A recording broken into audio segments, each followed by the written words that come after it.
Hola amigos, ¿qué tal? Stuart here from Spain Speaks with an update on the current situation here in Spain, day 400 of the current situation, another milestone, and we're starting to learn a little bit more about the European Union's vaccine passport and what it will mean for people planning to travel to Spain this year and other European countries, but more about that in just a moment.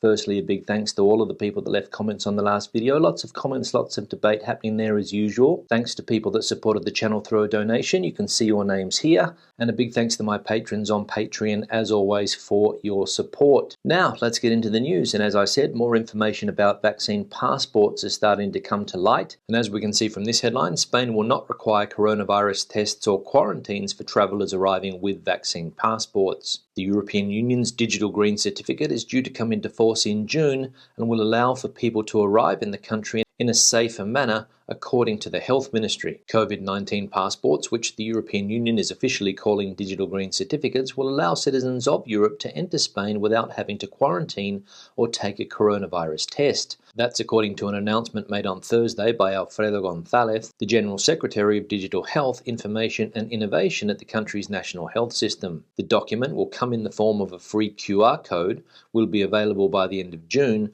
and will allow for more people to arrive in the country in a safer manner, he explained. So the European Union's Digital Green Certificate will be ready in June. It will allow people to travel to places like Spain in a safer manner, and as we saw, there won't be any need for a PCR test or quarantine if you have this digital certificate. Now, on the subject of tourism in 2021, the tourism minister here in Spain, Reyes Maroto, is making headlines again, and she has been quoted as saying we will be welcoming tourists back in June. Spain's tourism minister, Reyes Maroto, said on Friday that she was convinced that tourism will be reactivated in June thanks to the Digital Green Certificate and the vaccination program.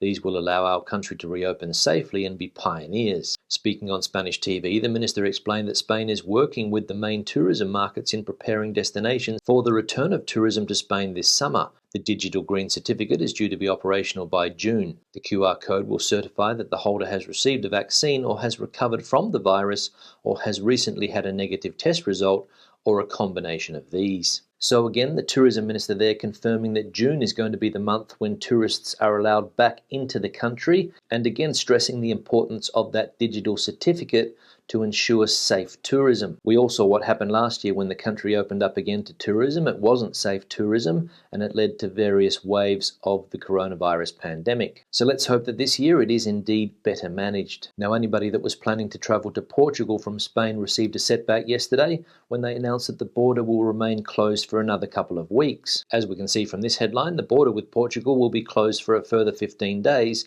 until the 3rd of May.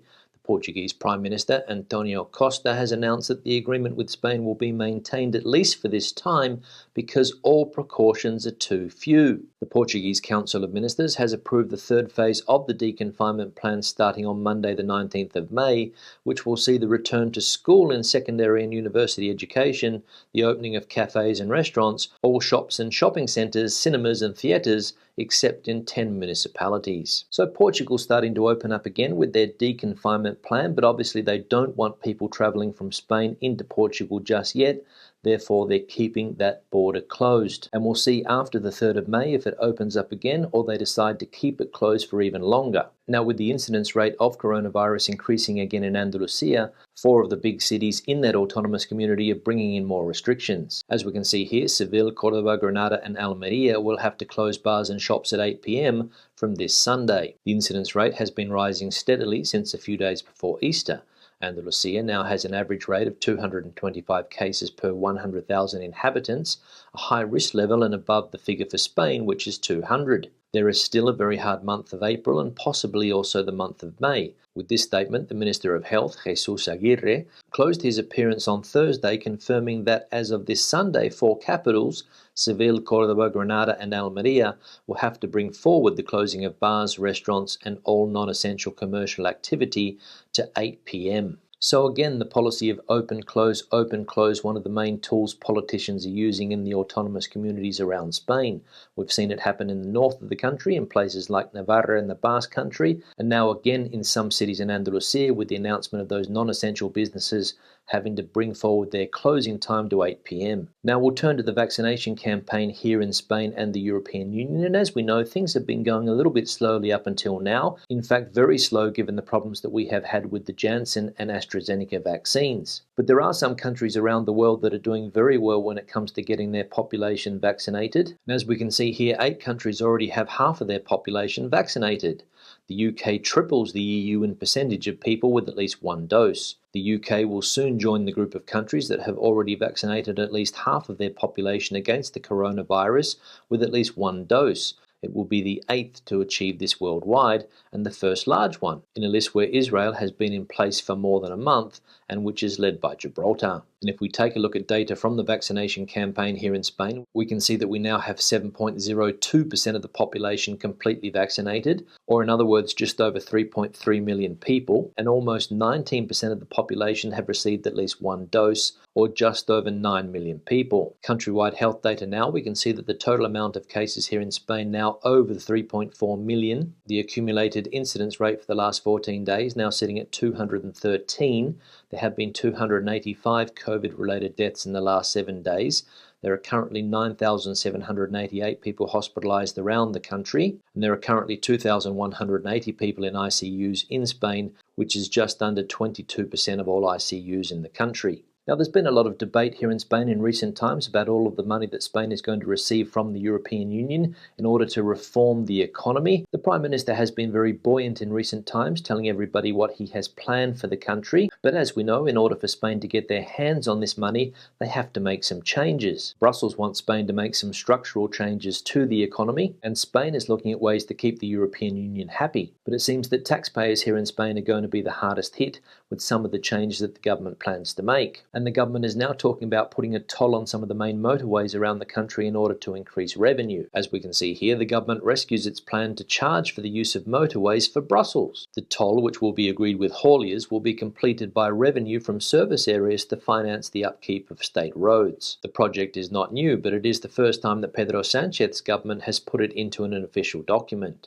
The Minister for Transport, Mobility and the Urban Agenda, José Luis Ábalos, has already warned in several speeches of the need to seek a mechanism to finance the maintenance of the state's network of motorways that in the medium term would replace the universal free use with a pay-per-use, as in the case with air and rail transport. The plan is that only transit motorists, both foreign tourists and domestic travellers, will pay for motorway use at a very low rate compared to motorway tolls.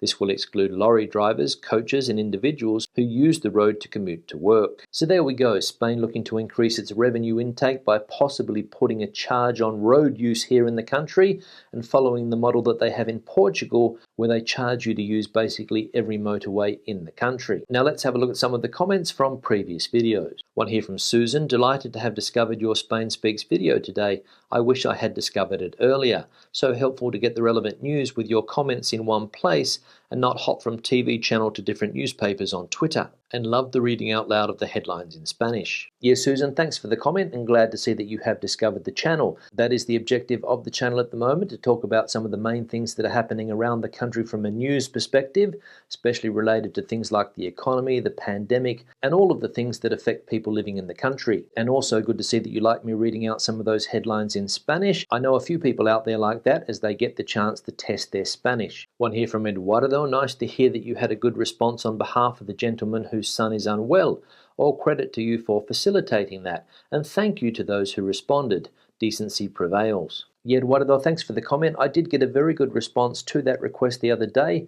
A gentleman got in contact with me because his son was in the ICU in Barcelona and he was having trouble dealing with the hospital. But apparently the British Embassy also got involved and managed to give him a hand. But I did pass on some of the messages that I got to him, but I don't know whether he got in contact with people or not. But again, thanks to everybody out there that offered their help. It just goes to show you how powerful community platforms like this one can be. One here from Admin Rise and Shine Cleaning Services: hi Stuart, hope you are keeping well.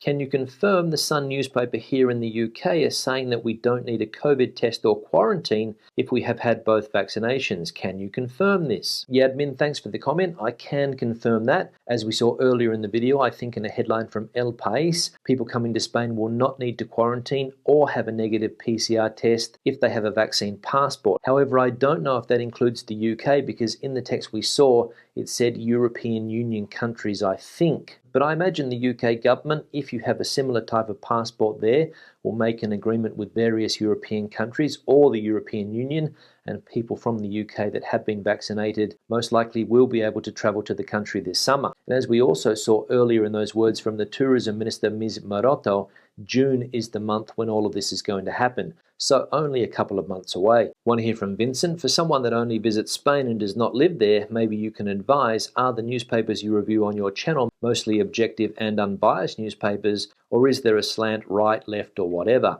I live in the US and most of our newspapers lean left on most articles, and that is basically the same for TV news. I certainly hope, at least regarding the COVID stats, that all these news outlets are in alignment. Yeah, Vincent, thanks for the comment. I try to get news from different sources around the country, newspapers from the left, newspapers from the right, newspapers from the centre, if that is possible. Of course, there is a bit of a slant, either left or right, according to which newspaper you read. So, for example, if you read a newspaper like ABC here, you're definitely going to get a right-wing perspective. If you look at a newspaper like El Mundo, you are going to get a centre-right anti-government stance at the moment. El País has historically been a newspaper on the left side of politics here in Spain. So there is a definite bias in the press here, but it's a good idea to look at different newspapers to get a different point of view and try to come to your own conclusion on what's happening in the country. And when it comes to the COVID stats, most newspapers are in alignment. One here from Hickey Hickey. Stuart, as an English teacher, you might be interested to note that patent is pronounced in British English with a soft A,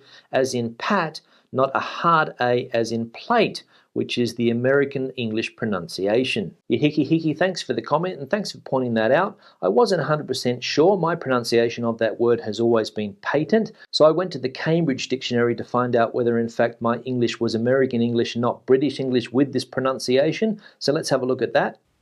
Patent, patent, patent. Patent, patent, patent. So there we go. According to that dictionary, it's the opposite. British English patent and American English patent. But schedule, tomato, tomato, we all understand each other, so it doesn't really matter whether it's British English or American English, in my opinion. On that note, I'll start to wrap the video up. Questions and comments, please leave them in the section below. Debate the situation out as you normally do. Give the video a thumbs up if you liked it, thumbs down if you didn't. I'll see you in the next one. Hasta luego.